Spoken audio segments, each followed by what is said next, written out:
Bismillahirrahmanirrahim. Assalamu alaikum. I hope you all are fine and staying safe and happy. I am your history teacher, Ms. Farheen, and I welcome you all to your history class. My dear students, as you know that we are on chapter number 5 of your History 8 books. Pause the video and quickly open the books. I hope everybody has opened the book. So my dear students, जैसा कि आप जानते हैं कि previous lecture में भी हमने पाकिस्तान के डेमोक्रेटिक एराज जो हैं उनको डिस्कस करें हैं. मुख्तलिफ औकात में हमने डेमोक्रेसी को डिस्कस किया कि डेमोक्रेसी क्या है, और उसके बाद हमने ये देखा कि जो डेमोक्रेटिक इलेक्टेड रिप्रेजेंटेटिव्स होते हैं वो क्या क्या पाकिस्तान की डेवलपमेंट के अंदर किरदार अदा करते हैं. The SLO under discussion is that describe the major developments during the democratic era or the era of the democratic regimes in the Pakistan. So previously हमने दो leaders जो हैं या दो representatives जो हैं उनको discuss किया था, जुल्फ़िकार अली भुट्टो and नवाज शरीफ को. आज हम further देखेंगे ये तीन leaders हैं जिनको हम discuss करेंगे, जिनमें बेनज़ीर भुट्टो हैं. She was the daughter of Zulfikar Ali Bhutto. उसके बाद हम Asif Ali Zardari, he is husband of मोहतरमा Benazir Bhutto, and then the last Imran Khan. हम इनको डिस्कस करेंगे.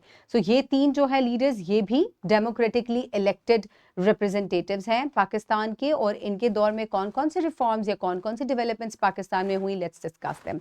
सो सबसे पहले हम पाकिस्तान का एक ओवरव्यू ले लेते हैं डेमोक्रेसी का. सो डेमोक्रेसी एक ऐसी टाइप ऑफ गवर्नमेंट है जिसमें क्या होता है कि लोगों की मर्जी से जो है वो रिप्रेजेंटेटिव्स इलेक्ट होते हैं, और फिर they have the power to make good decisions for the betterment of the society.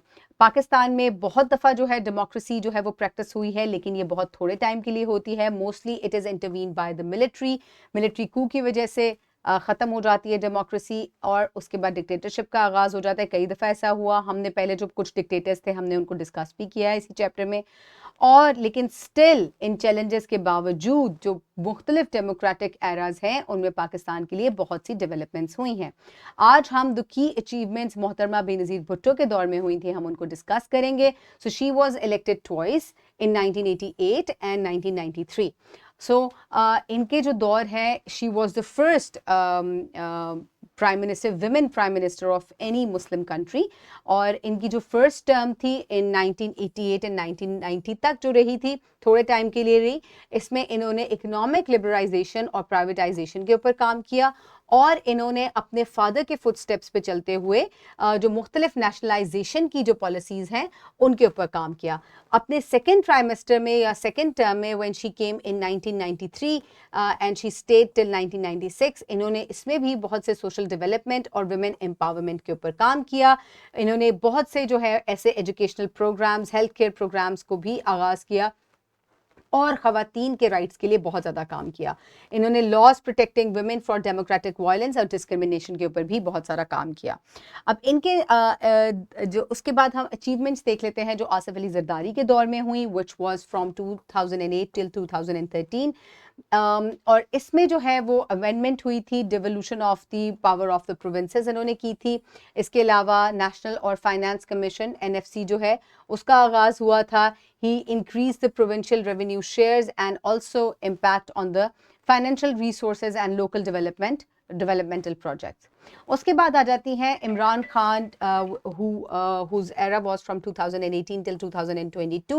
So इनके दौर में एंटी करप्शन और इकोनॉमिक रिफॉर्म्स जो हैं उनके ऊपर बहुत ज़्यादा काम किया गया, लॉ इन्फोर्समेंट के ऊपर बहुत ज़्यादा काम किया गया. इसके अलावा इन्होंने गरीबों के लिए बहुत से जो सोशल वेलफेयर प्रोग्राम्स हैं उनका आगाज़ किया, जिनमें सबसे पहले आ जाता है एहसास प्रोग्राम, जिनके अंदर जो इकोनॉमिकली डिप्राइव्ड फैमिलीज़ हैं उनके लिए बहुत अच्छे पैकेजेस थे जिनसे उनको फैसिलिटेट किया गया. इसके अलावा सेहत सहूलत प्रोग्राम जो है ये हेल्थ केयर से रिलेटेड था, और इसमें जो है गरीब ख़ानदान जो थे, जो कि अपना मेडिकली अपने आप को फैसिलिटेट नहीं कर सकते, उनके लिए उनकी जो हेल्थ को लेकर जो उनके मेडिकल फ़ीस होती हैं वो टोटली जो है उनको कवर किया गया इसके अंदर. इसके अलावा हुनरमंद पाकिस्तान प्रोग्राम, ये हुनरमंद पाकिस्तान प्रोग्राम जो है it was a vocational training programme, जिसमें मुख्तलिफ लोगों को जो है वोकेशनल ट्रेनिंग दी गई, स्किल्स उनके अंदर डेवलप किए गए ताकि वो अपने आप को स्टेबल कर सकें और मेन स्ट्रीम में शामिल हो सकें. He also promoted tourism and environmental protection, जिसमें इन्होंने बहुत सारे जो दरख्त हैं वो भी लगाए थे. So my dear students, for practice you can download this worksheet from the description box below this video, or you can get it in print form by your teacher. So pause the video and quickly finish the worksheet.